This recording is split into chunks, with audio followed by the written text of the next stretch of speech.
And we are about to hear from Governor Glenn Youngkin as changes to a Virginia military tuition program are still in limbo. The VMSDEP program gives tuition assistance to families of military or first responders who were killed or disabled in the line of duty. A budget bill passed in May put restrictions on the program. Now state lawmakers are going back and forth on repealing this restriction.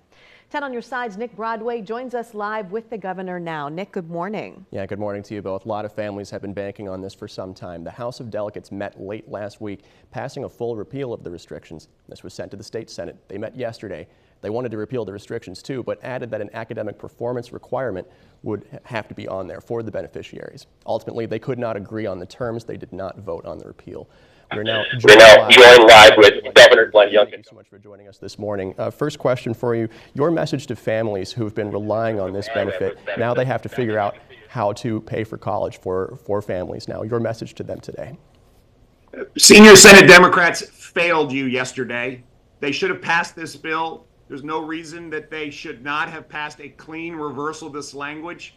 I put $45 million on the table in order to make sure it was fully funded. It had passed the House unanimously, and there was bipartisan majority support yesterday in the Senate to pass a full, clean reversal. There are a few senior Senate Democrats that are standing in the way. No one can understand why. This is good for our vets, our first responders, and their families, and they continue to hurt them. Families depend on this. I met with them last night. They are furious. They feel abandoned. And I've committed to never stop fighting. We are going to make sure that we get full reversal of this language on their behalf. And then we go to work in order to make sure that this program has full sustainability. But the first step is a full reversal. And I can't understand for the life of me why a few senior Senate Democrats refuse to do the right thing for our vets, first responders, and their families. And we're going to keep fighting. I will call them back if they won't do it on their own. Now, these changes to begin with were part of a package you signed off on back in May. Can you talk with me about why you signed that? Yeah, so at the last minute, this language was stuffed into the budget. I had marked it out and amended it out the first time through. They stuffed in this language. I signed the entirety of the budget, and then we all agreed that this had been a bad mistake and we were going to go fix it. And a majority of all legislators, bipartisan, unanimous in the House, a majority of Senate Republicans and Democrats yesterday wanted to pass this full repeal.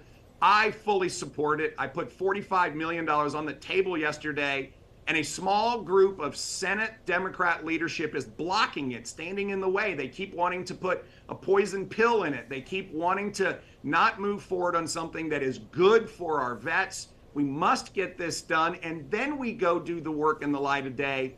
This is so important for Virginians, veterans, and first responder families. And as I said, I'm not going to stop fighting for them. If they don't come back and take care of this, I will call them back yet again, and I'm willing to spend the whole summer here. And wanted to ask real quick about your response to a post to X, the platform formerly known as Twitter, from State Senator Louise Lucas. She said that that you don't understand that this bill actually protected you from signing a defective solution. Those were her words, and says that the bill provides a clean repeal and is the only vehicle to appropriate an additional $45 million for VMSDEP. Your response to her, Governor? Came up with some gimmick yesterday in order to make themselves feel like they couldn't pass the bipartisan unanimous bill that had passed the House. It is absolutely untrue. And listen, I'm tired of them making excuses for not doing the right thing. The right thing is a full unconditional repeal of this language. We can put $45 million in there. Stop putting poison pills in front of our vets. Stop holding them hostage. Stop trying to cut backroom deals and do the right thing. Pass a full, clean reversal.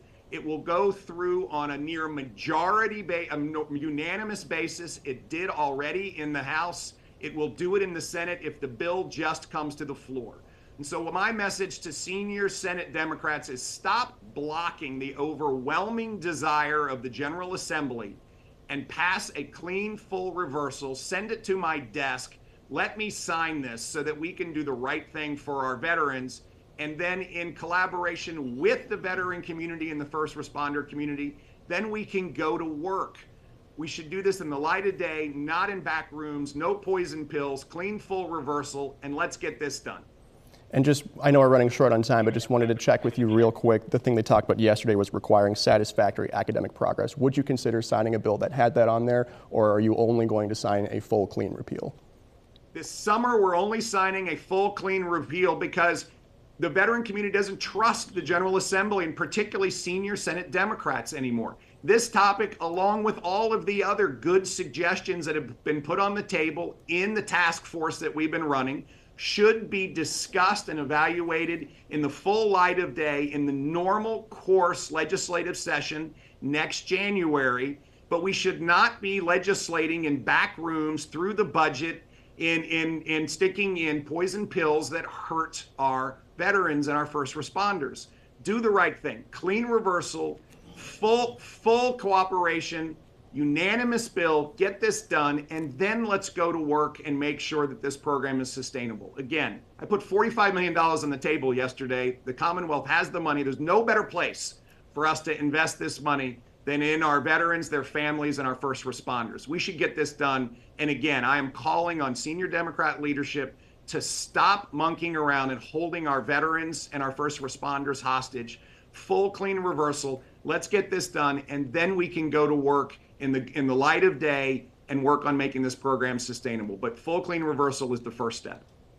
Mr. Governor, thank you so much for your time. We do appreciate it. And just a note for everyone watching, we are making an effort to hear from the other side of the aisle on this issue as well. We've reached out to staffers for State Senator Aaron Rouse and Delegate Michael Fagans. They were not able to join us this morning. We're also making an effort to reach out to State Senator Louise Lucas. So stick with us. Aisha, Katie?